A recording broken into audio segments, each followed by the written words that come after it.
We are back with Mayor Ed Bolt in Shawnee, OK, and we are discussing the capital improvement plan for the years of...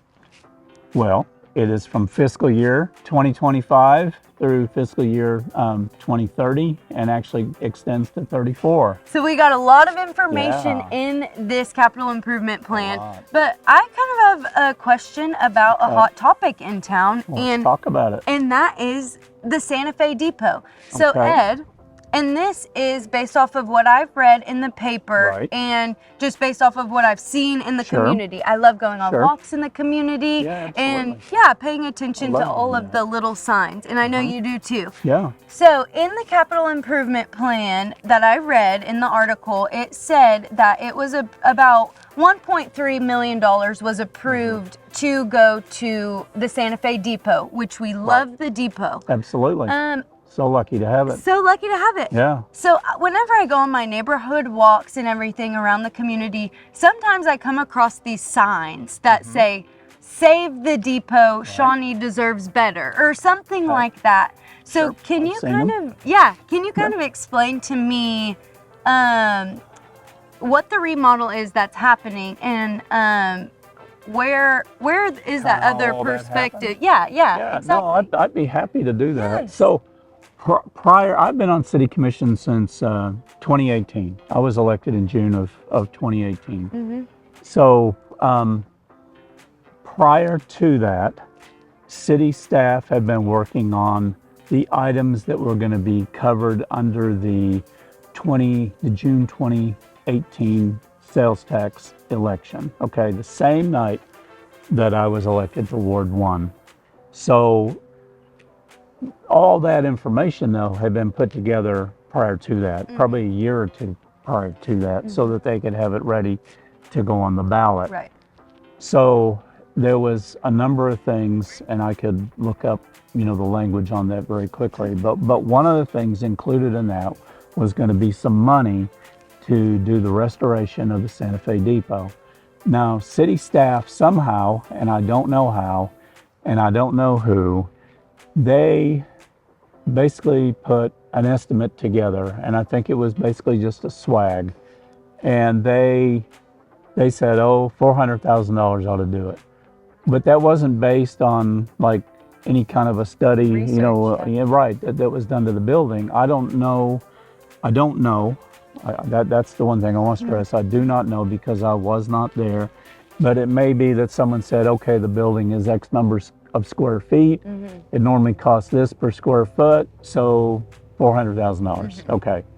So when that thing passed, and then down the road, different city staff, we said we're going to take, and another thing you got to realize, when you pass a sales tax election, day one you have $0 in the bank because it's funded by sales tax. So people have got to start spending their money, and then you've got to start putting that money in the bank. Okay, so we did that.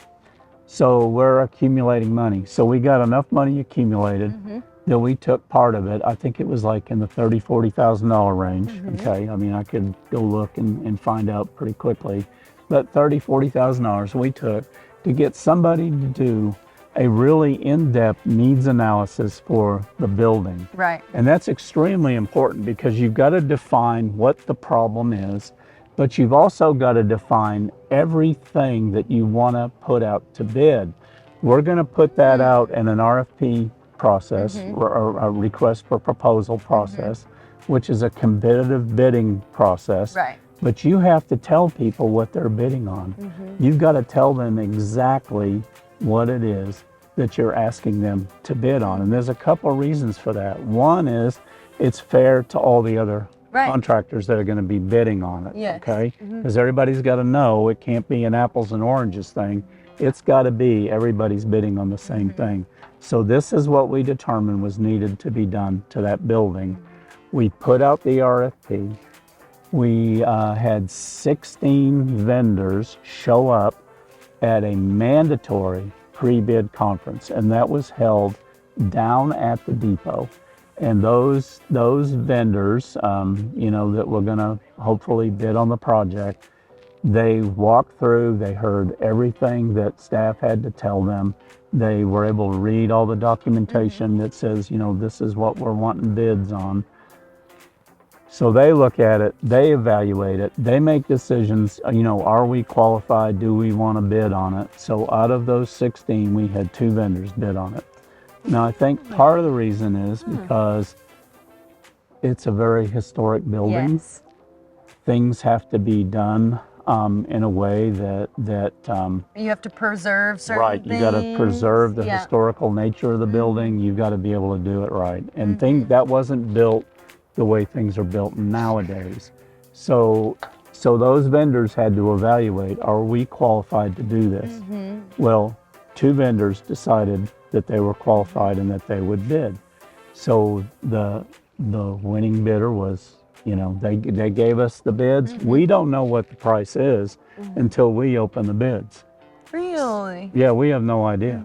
So we, you know, you'll see that it used to be that we would do the bid openings at a meeting, and they would go outside, and then they'd come back with all the information. We don't do it that way anymore, and I'm glad we don't do it that way anymore because it makes it move faster. Okay. So they get the bids, they look at them, they bring them to us, and they say, okay, these are the bids and these are the dollar amounts. The winning bidder was almost $1.3 million. And that was just to do the roof, you know, to make it waterproof, to get it to where, you know, we're not going to have more water getting into the building.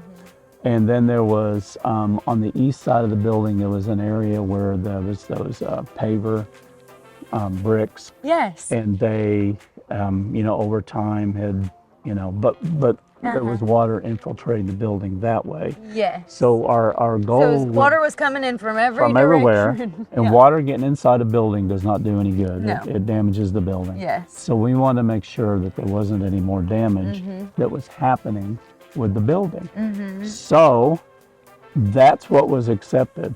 Okay. We had planned on 400,000. We ended up 1.3 million, which is a lot more than what we had planned on. Exactly. Exactly. So $400,000 wasn't going to come close to fixing that building. And so I know there were some people that were disappointed. They were thinking the building's going to be completely done, and it's that we took things out of the bid or didn't accept things. Well, the only reason we didn't accept anything is because that was all the money we had to spend. Yeah. I mean, that's Very just the reality of it, you know.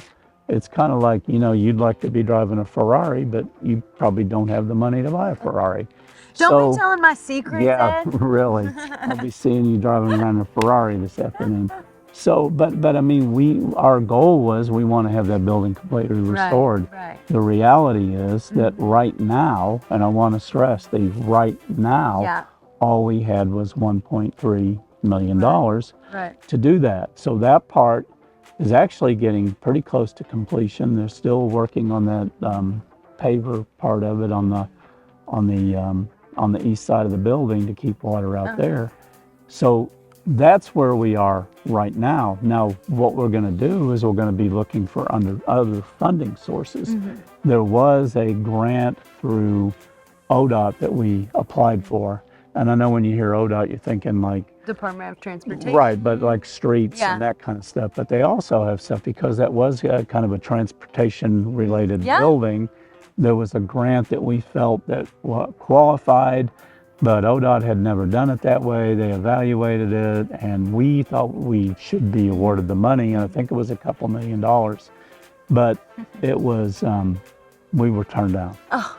So, I mean, that was very disappointing. We should have been awarded Well, that. I agree. I agree. You know, who do we talk to, right? So, but the point is we're going to keep looking for other funding sources. Our goal, we are committed to get that building restored. I mean, we want the depot to be restored and be shiny and new looking. And that's our commitment. I mean, we're gonna do that, but we've got to come up with money to do it. So, had there have been a capital improvement plan in place many many, many years ago, and we can't go in the past. I see what you're saying, Yeah. and I think that if we'd have had a plan like this in place, Yes. that you could have scheduled in maintenance. Mm-hmm. Just like they're scheduling in maintenance for all the laptops and the desktop, Yes. you know, PCs that the people use. The same thing. You could have been budgeting in X number of dollars every year to do maintenance to the building. So when we get this done, Yeah. we're wanting it done correctly. I mean, we want it done right. We want to respect the historical nature of the building because you only get one chance at that. And then we want it to be sustainable. So, you know, we're going to do it to where, you know, there's got to be a plan. And how do we keep people out of this situation 20 years from now? Right. Okay? Right. So I'm not going to be on city commission 20 years from now. You might be. I don't want you saying, you know, if Ed and his bunch had just done their job, we wouldn't be in this situation, you know. Right. We want to get it back on a good situation, and then we've got to make it sustainable so that we never get back to where we are now. Right. So if we'd have had this document back then, that's possible that could have helped. So, I mean, in hindsight, there's all kinds of things that could have helped. I mean, if they'd have done a better job, and like I say, I'm not throwing shade on anybody, but if a better job been made to estimate what it really needed back before the 2018 election, I mean, we'd have had a lot better information to work off of. Well, and as you can see, there is a lot of depth that goes into these decisions. Unfortunately, we are not a city that is made out of money. However, this is a great way to start making sure that we do preserve what we love now. And we start by a capital improvement plan and understanding what is in our capital improvement plan. So thank you, Ed, for answering those questions over the Santa Fe Depot. And we will cover some more questions in our future episodes with Mayor Ed Bolt. Yeah, happy to do that. Yes, and thank you for tuning in.